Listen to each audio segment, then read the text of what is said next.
Hello students, welcome to MathLearn and that too in its English language section. बच्चों, आपको तो थोड़ा सा हैरानी हो रहा होगा कि मैथ्स चैनल पे इंग्लिश लैंग्वेज का क्या ज़रूरत आया होगा, लेकिन ज़रूरत तो था। मैथ्स और इंग्लिश लैंग्वेज का काफ़ी डिपेंडेंसी है, क्योंकि आप इंग्लिश मीडियम स्कूल में जाते हैं और आपके मैथ्स का बुक्स भी इंग्लिश में है।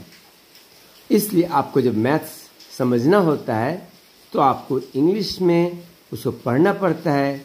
और अगर मैं ये नहीं कर रहा हूँ कि सारे बच्चों को, लेकिन कुछ बच्चों को थोड़ा परेशानी होता है उसको इंग्लिश में समझने में।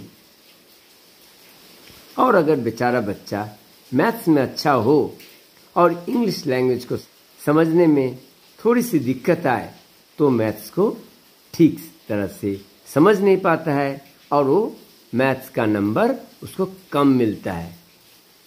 पेरेंट्स यही समझता है कि मेरे बच्चों को मैथ्स में स्किल कम है, लेकिन क्या ये सच है?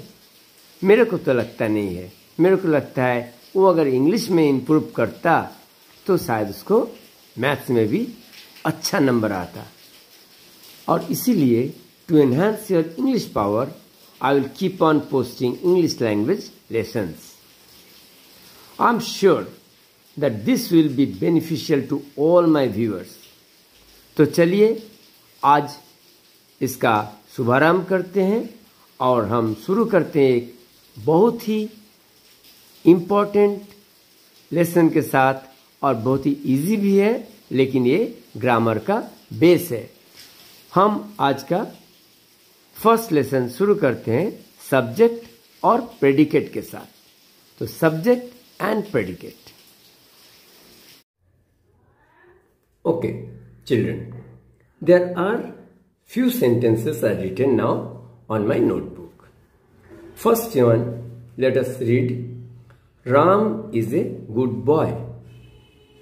Ram is a good boy. So here we are talking something about Ram. So the sentence is all about Ram. So Ram becomes the subject. So इस sentence में हमारा सब्जेक्ट कौन सा है? राम। क्यों? Ram is a good boy. Ram के बारे में ही बात कहा जा रहा है, इसलिए राम क्या हो गया? सब्जेक्ट हो गया। और बाकी जो है आपका देख रहे हैं इज ए गुड बॉय, जितना भी rest of the sentence other than subject is the predicate.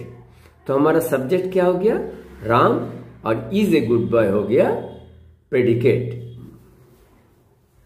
So the sentence is divided in two parts. First is subject and the rest is predicate. So here Ram is the subject and is a good boy is the predicate. आप समझने के लिए ये समझ लो कि जिसके बारे में कहा जा रहा है और द सेंटेंस जिसके लिए हो रहा है, मेन थिंग क्या है? यहाँ पर मेन थिंग है वो लड़का जिसका नाम राम है। So Ram is a good boy, Ram is the subject. तो अब देखते हैं सेकंड में हम देखते हैं my father goes to office. किसके बारे में बात किया जा रहा है? माई फादर के बारे में बात किया जा रहा है। मेरे पिताजी ऑफिस जाते हैं। My father goes to office. तो यहाँ पर जिसके बारे में बात किया जा रहा है माई फादर, ये बन गया हमारा सब्जेक्ट। और बाकी जो है गोज टू ऑफिस, ये आप देख रहे हैं, बाकी जो है ये बन गया प्रेडिकेट। तो रेड मार्क हम कर रहे हैं प्रेडिकेट के लिए, और जो ग्रीन मार्क है जो हमारा सब्जेक्ट है। अब आप खुद से भी समझ सकते हैं जो हम थर्ड सेंटेंस लिखे हैं, children are playing cricket. Cricket खेल रहा है। कौन खेल रहा है? चिल्ड्रेन। सो चिल्ड्रेन के बारे में बात किया जा रहा है, यहाँ पर क्रिकेट के बारे में बात नहीं किया जा रहा है। यहाँ समझना पड़ेगा ये काम को कौन कर रहा है? काम को कर रहा है चिल्ड्रेन। इसलिए चिल्ड्रेन जो मेन करने वाला है, जिसके बारे में बात किया जा रहा है, वो है children. Children are playing cricket, so children is the subject and rest all are playing cricket, ये बन गया हमारा प्रेडिकेट। अब तो आपको फोर्थ सेंटेंस भी समझ में आ रहा है। I like to read stories, तो आई मेरे बारे में बात किया जा रहा है, so this is the subject. I बन जाएगा सब्जेक्ट और आप बाकी देख रहे हैं लाइक टू रीड स्टोरीज, ये बन गया हमारा प्रेडिकेट। तो उम्मीद है आप सब्जेक्ट और प्रेडिकेट कैसे हम अलग कर सकते हैं, how to find which is subject and which is the predicate, you can easily do it. चलिए हम कुछ और भी दो चार देखते हैं, फिर आपको एक होमवर्क भी देंगे छोटा सा, और उसको करके आप बिल्कुल कॉन्फिडेंट हो जाएंगे कि सब्जेक्ट और प्रेडिकेट मेरे को अच्छी तरह समझ में आ गया। नेक्स्ट एग्जाम्पल देखते हैं, नंबर 5। इसमें एक क्वेश्चन मार्क सेंटेंस है, who is singing the song. गाना कौन गा रहा है।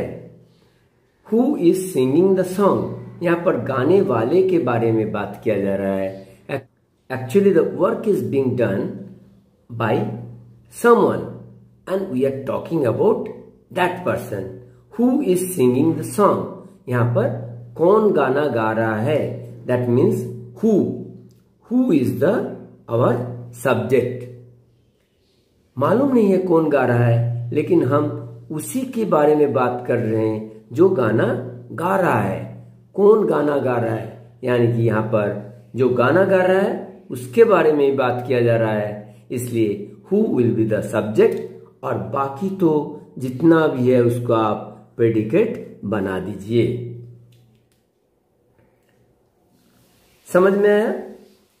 यहां पर आपको समझने की बात है, अगर who is singing the song, who is making the noise, इस तरह का कोई भी सेंटेंस होगा तो आप उसमें सोच सकते हैं कि हु जिसके बारे में कहा जा रहा है, तो हु जो है वो है हमारा सब्जेक्ट। बाकी जो हु के बाद में रहेगा इज सिंगिंग द सॉन्ग, वो बन गया प्रेडिकेट। अब नेक्स्ट एग्जांपल देखते हैं, शट द डोर। देखो बच्चों, इस तरह का सेंटेंस सबसे ज्यादा कंफ्यूजिंग है, क्योंकि इसमें आपको सब्जेक्ट मिलेगा ही नहीं, सब्जेक्ट दिखने के लिए नहीं मिलेगा।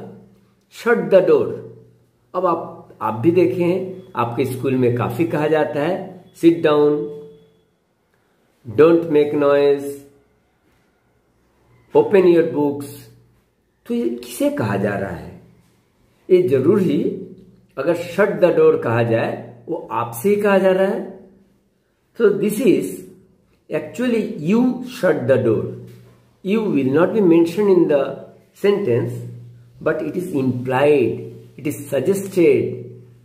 सो आप ये इमेजिन कर सकते हैं कि यहां पर सब्जेक्ट क्या है, किसके बारे में कहा जा रहा है, कौन दरवाजे बंद करेगा, आपसे कहा जा रहा है तो आप ही बंद करोगे।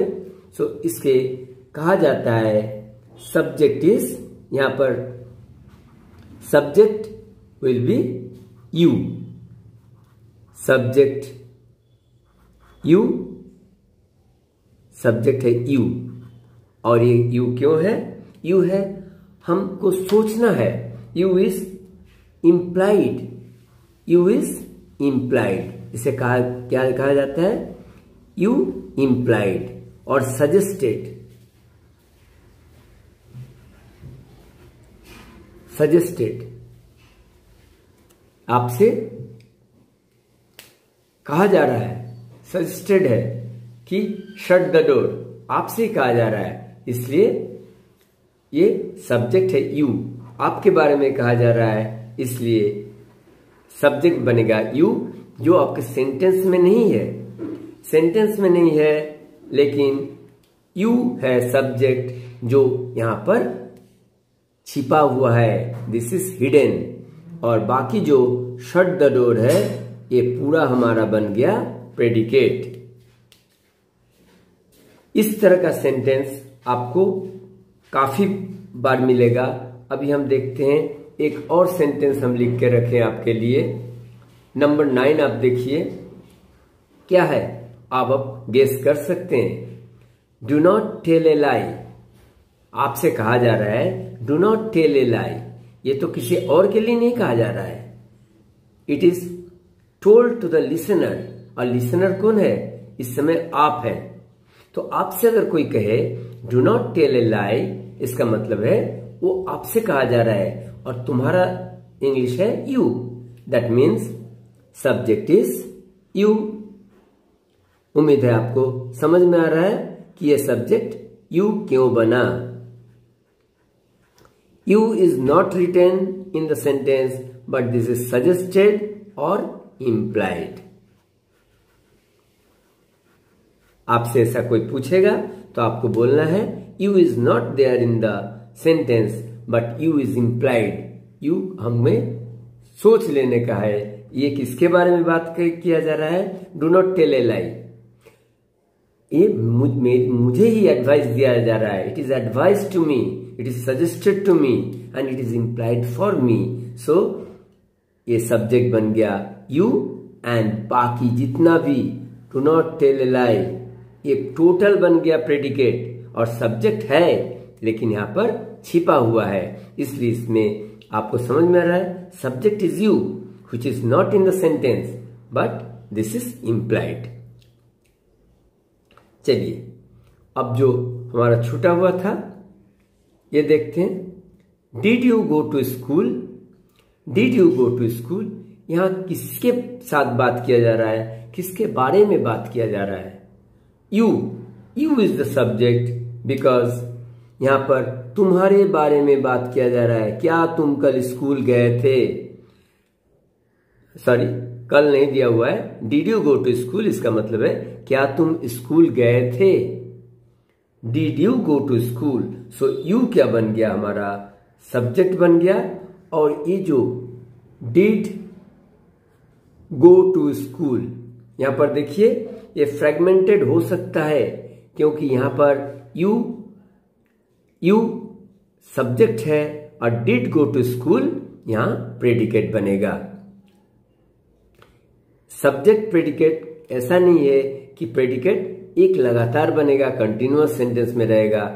आपको सिर्फ सब्जेक्ट खोजना है, कौन सा सब्जेक्ट है, और फिर बाकी सब्जेक्ट को छोड़ के जितना भी सेंटेंस का पार्ट है वो आपका उसी सीक्वेंस में आ जाएगा। That will be your predicate. Hope आप समझ रहे हैं। चलिए नंबर 8 को देखते हैं। The captain with his team arrived. अब यहां पर किसके बारे में बात किया जा रहा है? अगर आप सोच रहे हैं द कैप्टन, ऐसा नहीं है। कैप्टन के साथ उसका टीम भी आया। Captain with his team arrived. Captain अपने टीम के साथ आया। तो कैप्टन अकेला नहीं है, कैप्टन विथ हिज टीम। बात ऐसा नहीं है कि कैप्टन ही आया, कैप्टन अपने टीम के साथ आया। So the captain with his team, the captain with his team will be subject और बाकी क्या है? अराइव्ड। अराइव्ड क्या होगा? यहां पर प्रेडिकेट हो जाएगा। देखिए कभी कभी ऐसा नहीं है कि सब्जेक्ट छोटा होगा प्रेडिकेट बड़ा होगा। इस तरह का कोई अजम्पशन आप मत रखिए। आपको यही सोचना है कि जिसके बारे में या जिन लोगों के बारे में ये सेंटेंस है वो बन गया सब्जेक्ट और बाकी जो है वो प्रेडिकेट। तो उम्मीद है आपको सब्जेक्ट और प्रेडिकेट अच्छी तरह समझ में आया। सारे एग्जाम्पल्स आप अगर नोट करना चाहे आप नोट कर सकते हैं। इसको वीडियो को पीछे ले जाके भी आप नोट कर सकते हैं। ये बहुत आपका हेल्पफुल बनेगा क्योंकि सब्जेक्ट और प्रेडिकेट इंग्लिश लैंग्वेज का फर्स्ट लेसन है जो आप समझते हैं, फिर आगे का लेसन आपका स्मूथ होता जाएगा। चलिए हम इस लेसन का कुछ होमवर्क देते हैं और हम ये होमवर्क देने जा रहे हैं only from the math books, जिससे कि आपको मैथ्स का प्रॉब्लम समझने में आसानी होगा।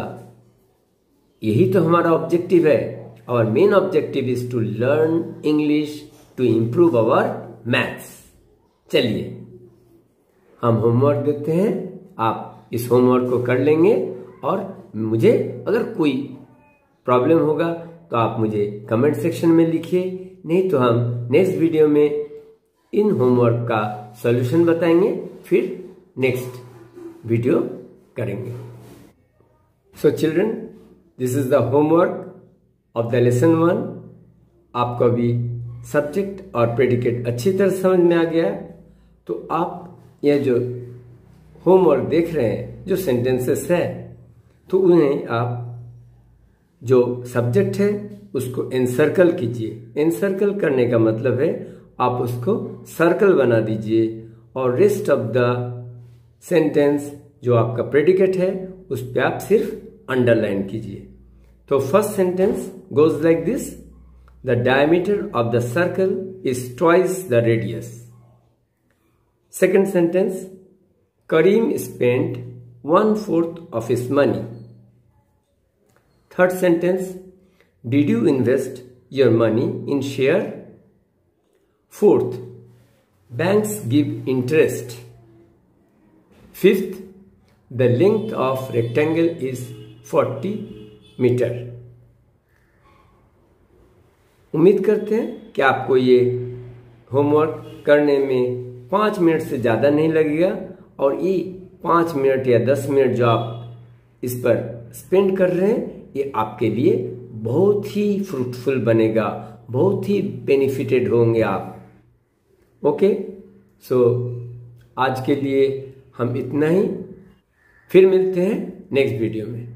Okay students, bye bye, take care.